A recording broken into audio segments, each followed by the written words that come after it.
সাহাবীরা রে, তোমরা কি আমার বন্ধুদেরকে দেখছো?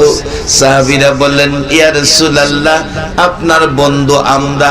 রাসূল বলেন, তোমরা আমার বন্ধু না, তোমরা আমার সাহাবা, তোমরা আমার সাহাবা। বলো আমার বন্ধুদেরকে দেখছো কিনা? সাহাবায়ে কেরাম বলেন, ইয়া রাসূলুল্লাহ, আমরা যখন বন্ধু না, তাহলে আপনার বন্ধু কারা? আল্লাহ আর আল্লাহর হাবিব জানে, আমরা জানি না। আমার নবী কান্দে গো গাল বাসাইয়া, রে সাহাবীরা শুনো, আমার বন্ধু কারা রে? আজ থেকে 1400 বছর পর, বহুদূর জীবনে আমার একটা দিন দেখার সুযোগ পেল না। আমার মক্কা মদিনায় তাদের জন্ম হবে না।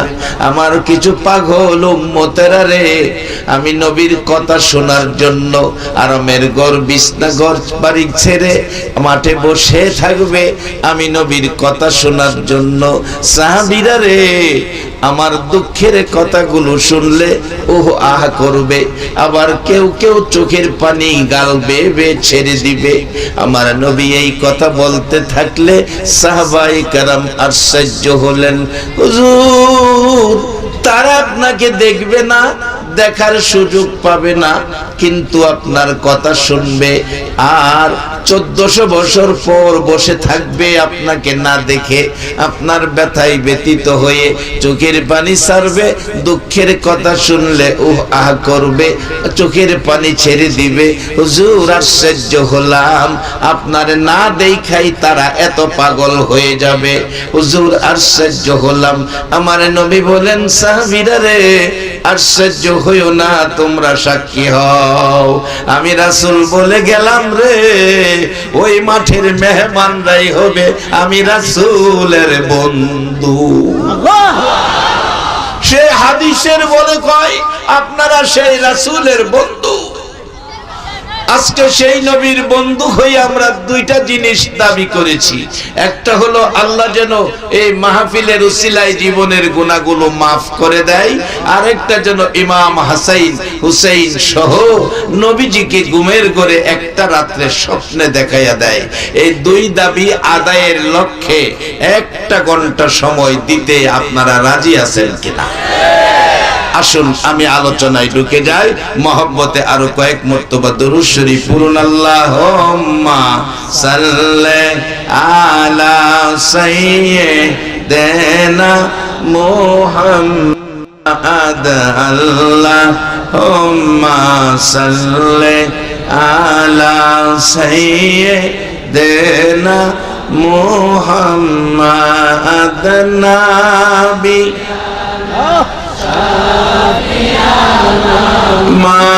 মাওলানা মুহাম্মাদ নাবিয়ানা শাফিয়ানা মাওলানা।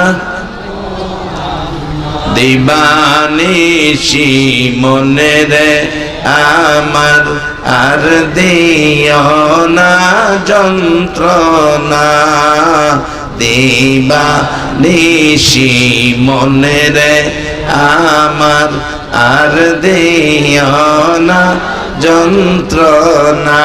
হায়রে দন যদি হইতাম ধনী, যাইতাম সোনার মদিনা। হায়রে দন যদি হইতাম ধনী, যাইতাম সোনার মদিনা।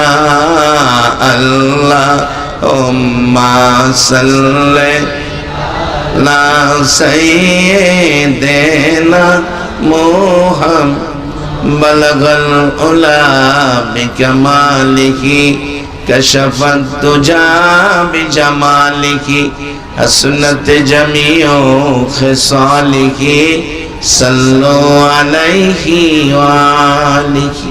বাজান আমি দুইটা টার্গেট খুব কম সময়ে, কারণ আমার পরেই পাগলা বাড়াইতেছে। মাশাআল্লাহ, আল্লাহ কবুল করুক, আল্লাহ সবাইরে ওলি বানায় দেখ, সকালে বলুন আমিন। বাজান আমি তো বুড়া হয়ে গেছি, দাড়ি হাইকা গেছে, মানে হেরার লগে তাল ধরে কি আমি কোলাই তার কই আগরতলা আর কই উগাইরতলা। হেরা বয়স কম, জন মানুষ, হেরার হনে দিন, আমরা বাজান বুড়ো হয়ে গেছি। আমরা মনে এক সময় আসিন কি কারণ, এক বেচারা বুড়া মানুষ একবারে বয়স হইতে হইতে গুজা হইয়া গেছে, নুইয়া নুইয়া যে হাড়ে, আর এক যুবক জিগা দাদা কি তালাশ করো, নুইয়া হাড়ে দেখে বুড়া বেড়া জিগা কি তালাশ করে, দাদা ও হে যাচ্ছে, দাদা ওই সোজা হইয়া খার হইয়া কয় ভাই দিগা কাছে ডাই কেন কয় কি তালাশ করি যে কইছস, কথাটা সত্য, আমি তোর মতো টল টলে বয়সের একদিন যুবক ছিলাম, নুইয়া নুইয়া আড়ি দেখে আমারে কস কি তালাশ করি, তোর মতো বয়সটা যে আমার কই গেল এটা তালাশ করি, তবে আমি যেমন তালাশ করতেছি তুমিও তালাশ করবার লাগিয়া বাবা, তোমারও হেদিন আইবে। তো যাই হোক, আমি বুড়া বেড়া দেখে আমারে আপনারা করে ভালাইয়া দিয়েন না, আমি আসি আপনাদের লগে ভরে জন বেড়া আইতাছে আল্লাহ, তবে হেরাও একদিন বুড়া আমার মতো হইব কি করে। তাই আসেন বুড়া বেড়ার কথা দুই চারটা শুনেন, আমি তো আর এই হেরার মতো গরম করতাম না, আমি একটু ঠান্ডা কথাবার্তা কইতেছি। দুইটা টার্গেট, একটা হলো জীবনের গুনাহগুলি মাফ, আর একটা ইমাম হাসাইন হুসাইন সহ নবীকে স্বপ্নে দেখার রাস্তা। এই দুইটা কেমনে দেখবেন, নসিব কেমনে হইব, এই দুইটা আলোচনার পরেই আমি বিদায় হওয়ার সাথে সাথেই দেখবেন আশিকি সব ঢুকতেছে আমার ঘরে, আশিকি সব পাগলা বাড়াইতেছে, গরম করে আল্লাহর রহমত। সকলে একবার বলুন আল্লাহু আকবার। তবে আগে মাহফের ভালোটা সাইরা লই। আমার নবী উম্মতের ব্যথায় এই কান্নাকাটির কারণে আমার আল্লাহ বন্ধুকে সান্ত্বনা দিয়ে আয়াত পাঠাইছে, বন্ধুকে সান্ত্বনা দিয়ে, কারণ আমার নবী কোনো ব্যথায় ব্যতীত হলে সান্ত্বনা দিতেন আল্লাহ, কোনো প্রয়োজন হলে সান্ত্বনা দিয়ে জিব্রাইলের মাধ্যমে কোরআনের আয়াত পাঠাইতেন। যেমন একবার কাফের বড় বড় ধনী কাফের লোকেরা মিলে সাহাবাই কেরাম যারা গরিব তাদেরকে ধরলেন, তোমরা আল্লাহ মানো, রাসূল মানো, তোমাদের পেটে খাবার নাই, তোমাদের পরনে কাপড় নাই, তোমাদের টাকা পয়সা নাই, তোমাদের ভালো ঘর বাড়ি নাই, আমরা আল্লাহ মানি না, রাসূল মানি না, আমাদের টাকা পয়সার অভাব নাই, খাবারের অভাব নাই। সাহাবায়ে কেরাম মনটা ভারী, নবীজির কাছে গেলে আমার নবী এই খবর শুনে নবী নিজেও মনটা ভারী করলেন। কথা তো বলছে যুক্তিসঙ্গত, তোমাদের টাকা পয়সা নাই, তোমাদের ঘর বাড়ি নাই, ভালো পোশাক নাই, কাপড় নাই, আল্লাহ মানো, রাসূল মানো। সাথে সাথে আমার আল্লাহ জিব্রাইলকে দিয়ে কোরআনের আয়াত পাঠাইছে, আমার নবীকে সান্ত্বনা দিয়েছে, সাহাবায়ে কেরামকে সান্ত্বনা দিয়েছে, যা কোরআনের মধ্যে আসছে, যালিকা বিআন্নাল্লাহা মাওলাল্লাযিনা আমানু ওয়া আন্নাল কাফিরিনা লা মাওলা লাহুম।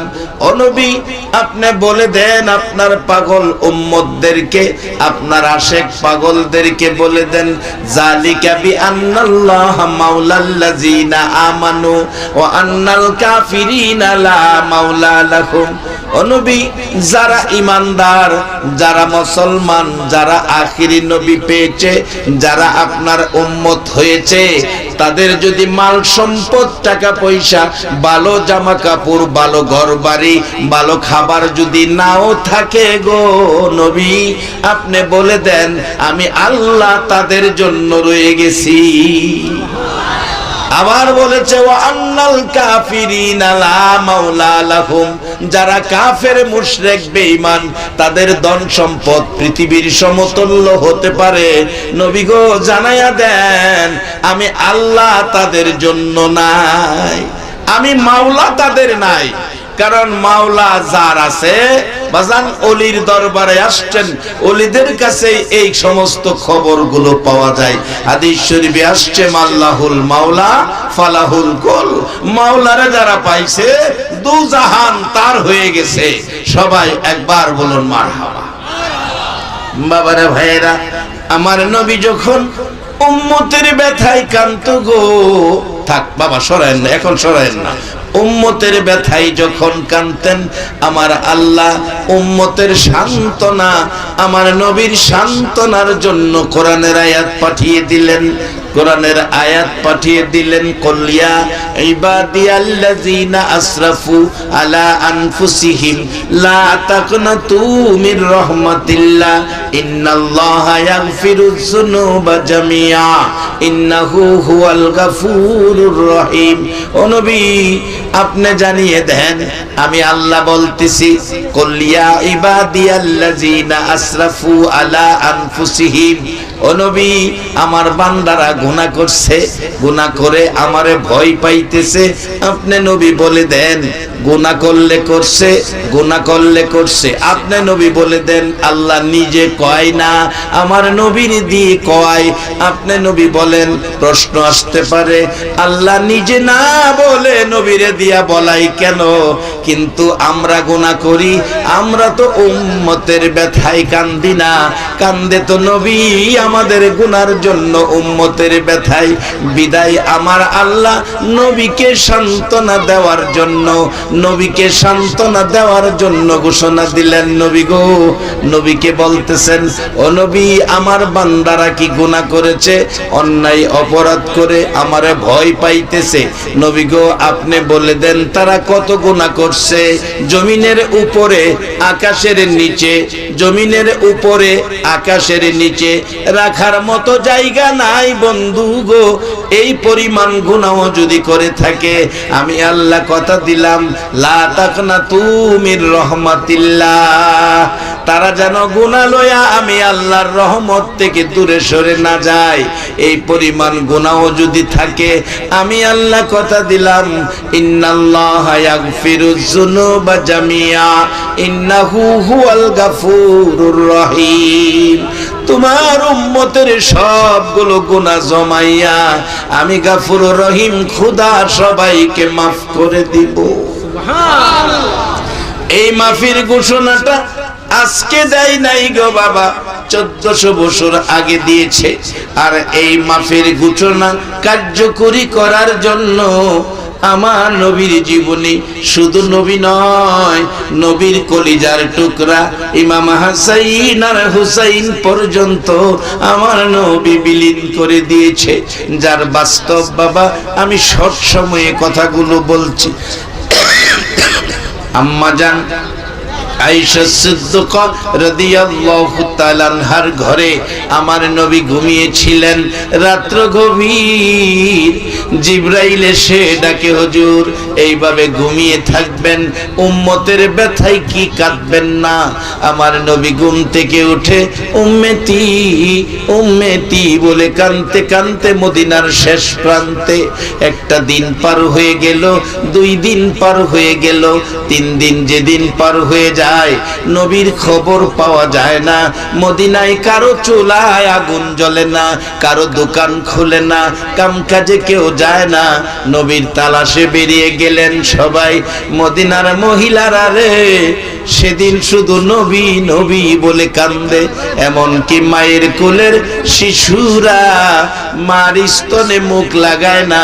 দুধ খাওয়াইতে চাইলে বাচ্চাগুলো মার মুখের দিকে তাকায়া চোখের পানি ছেড়ে এটাই বুঝাইতে চাই, মাগো দুধ খাবো না গো মা, আগে বলো গো আমার দয়ার নবীর খবর কি।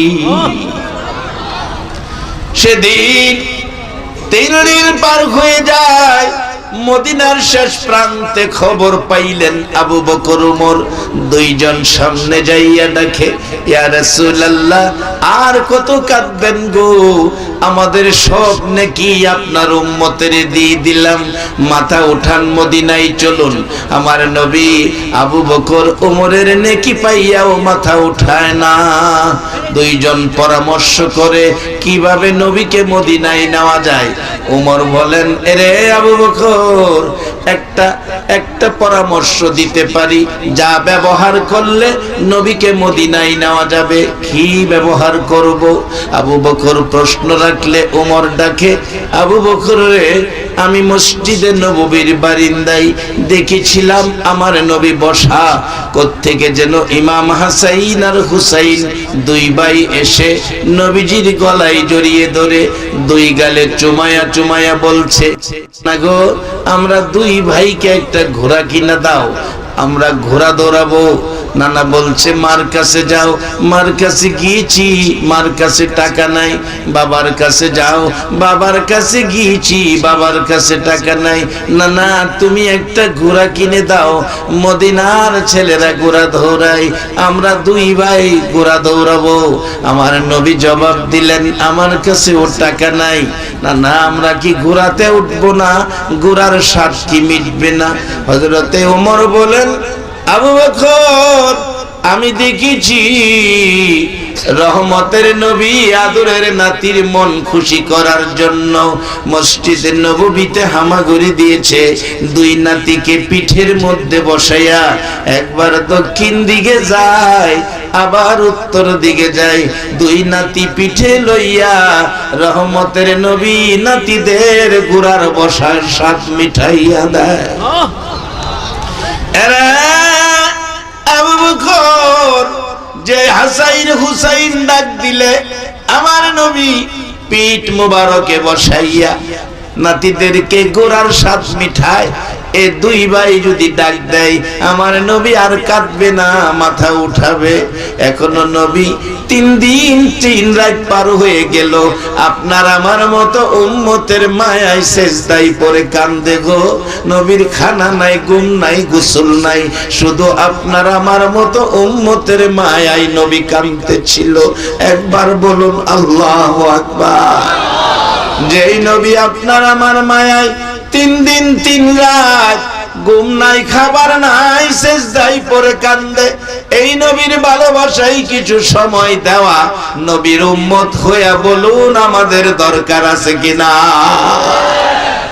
বাবারা বসুন, ভাগ্য ভালো আপনাদের, নসিব ভালো আপনাদের, মক্কায় জন্ম হইয়া নবীর সকাল সন্ধ্যা দেখাও আবু জাহেল আপনাদের মতো ভাগ্যবান হতে পারলো না। আপনাদের নসিব ভালো, মক্কা মদিনায় জন্ম হলো না, তারপরেও আমরা নবীর উম্মত হইয়া নবীর পক্ষে বসে রয়েছি। আমরা কবরে যায়া নবীর পক্ষের স্লোগান দিতে রাজি আছি কিনা? যদি নবীকে দেখায়া জিগাই ওনাকে চিনো, আমরা কি বলবো? উনি কে?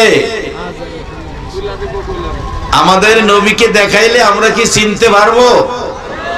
আমরা কি বলবো? উনি কে? আমাদের প্রাণের রাসূল, আমাদের প্রাণের, সবাই বলুন না, আমাদের প্রাণের বাজান। প্রশ্ন করা হবে 3টা, 3 সাবজেক্টের পরীক্ষা। অনেক সময় দেখেন আমাদের দেশে প্রশ্নের মধ্যে লেখা থাকে 15টা প্রশ্ন দিয়া আবার নিচেদা লেখে যেই কোনো 10টা প্রশ্নের উত্তর লিখো, যেই কোনো 10টা প্রশ্নের উত্তর লিখো, এরকম লেখা থাকে না বাবা? এরকম লেখা থাকে। 15টা প্রশ্ন দেওয়া আছে, আবার এরপরে নিচে লেখে যেই কোনো 10টা প্রশ্নের উত্তর লিখো। কিন্তু কবরের প্রশ্ন 3টা, আবার কোনো কোনো জায়গায় দেওয়া থাকবে যেই কোনো একটা প্রশ্নের উত্তর দাও, সেই প্রশ্নটা হবে মুহাম্মাদুর রাসূলুল্লাহকে চিনো কিনা। যদি এই 3 প্রশ্নের এক প্রশ্ন মুহাম্মাদুর রাসূলুল্লাহকে চিনি, ইনি আমার প্রাণের রাসূল বলতে পারে, আল্লাহ বলবে এক প্রশ্নের মধ্যে 3 জবাব আদায় হয়ে গেছে। অনেক সময় এরকম হয়, আয়েশা সিদ্দিকা প্রশ্ন করে, ইয়া রাসূলুল্লাহ, আকাশে এত তারা, এই তারা পরিমাণ নেকি কোন মানুষের আছে? প্রশ্ন একটা, জবাব 2টা। এই পরিমাণ নেকি কার আছে জানতে হবে, এবং তারা কয়টা আছে এটাও জানতে হবে। আচ্ছা, এখানে প্রায় হাজার হাজার মানুষ আপনাদের কাছে জানতে চাই, এই আকাশে কত তারা আছে এই পর্যন্ত পৃথিবীর কোন বিজ্ঞান আকাশের তারার গণনার হিসাব দিতে পারছে? ভবিষ্যতে পারবে বলে আপনাদের ধারণা আছে? আচ্ছা, এমন এক প্রশ্ন করে বসছে মা আয়েশা, যেটা পৃথিবীর বিজ্ঞানের ক্ষমতা শেষ। পারছে না, পারবে না, পারবেও না। পারছে না, পারে না, পারবেও না। এখন আপনাদের কাছে জানতে চাই, যাকে প্রশ্ন করা হলো আমার নবী, সেই নবী কি এই প্রশ্নের জবাব দেওয়ার ক্ষমতা আছে কিনা? আমার নবী কয়, আয়েশা, এই পরিমাণ নেকি একজন মানুষের আছে। তাহলে বোঝা গেল নবী আকাশে তারা কত আছে তাও জানে, এই পরিমাণ নেকি কার আছে সেটাও জানে। নাকি নবী জীবনে মিছা কথা কইছে? আন্তাজ করে কোনো কথা কইছে? একবার বলুন আল্লাহু আকবার। মা আয়েশা জিজ্ঞাসা, ইয়া রাসূলুল্লাহ, আকাশের তারার সমান নেকি মানুষের আছে? হুজুর, এই নেকিটা কার? এই নেকি উমরের। প্রশ্ন করতে দেরি, জবাব দিতে দেরি নাই। আমরা তো কিছু গণ্যা গান্যা কোন লাগবো। নবী প্রশ্ন করতে দেরি, জবাব দিতে দেরি নাই। নবী যখন মেরাজ শরীফতে আইছে, আবু জাহেল আয়া কয়, ভাতিজা তুমি বলে মেরাজ শরীফ গেছলা? মক্কা থেকে বাইতুল মুকাদ্দাস জেরুজালেম গেছলা? বাইতুল মুকাদ্দাস বলে গেছিলা? রাসূল কয়, হ্যাঁ গেছিলাম তো। ভাতিজা একটা কথা জিগাই তোমারে, যদি বাইতুল মুকাদ্দাস গিয়া থাকো, তুমি কওছে বাইতুল মুকাদ্দাস মসজিদের কয়টা দরজা আছে, কয়টা জানালা আছে, কয়টা জানালার রড আছে, কয়টা সিঁড়ি আছে, কইতার বা? আচ্ছা, আপনারা যে ওয়াজ শুনতেইছেন, প্যান্ডেলের কয়টা খুঁটি আছে কেউ গণছেন? চিন্তা করেন এর প্রশ্নটা। আবু জাহিল্লা আমার নবীরে প্রশ্ন করে, হ্যাঁ রে ভাইলে, আবু জাহিল্লা রে ভাইলে, 2-4 দিন বাইত নিয়ে খাওয়াইবেন এমন আছেন কেউ? একজনও নাই। হ্যাঁ রে ভিড়াইবেন এমন আছেননি? বাবা রে বাবা, নারায়ে তাকবীর, নারায়ে রিসালাত, নারায়ে গাউসিয়া, নবী আলীর দুশমনেরা রাইহানিয়া দরবার শরীফ, আল্লামা হাফেজ তুফাজ্জল হোসেন বৈরবী সাহেব। এ আবু জাহিল্লা, বাফের বেলা হইলে নফরা একটা বার আয়া দেখ, বাফের বেলা হইলে আমার নবীরে এতিম ভায়া অত কষ্ট দিছস রে তুই। বেড়া হইলে তুই নফরা, বুড়া বেড়াইতে তো সুযোগ হই ভাই তো না রে, ফুলা ফলাইতে তোরে সাইজ করে লে।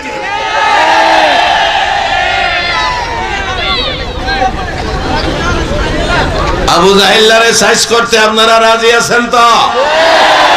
মাশাআল্লাহ,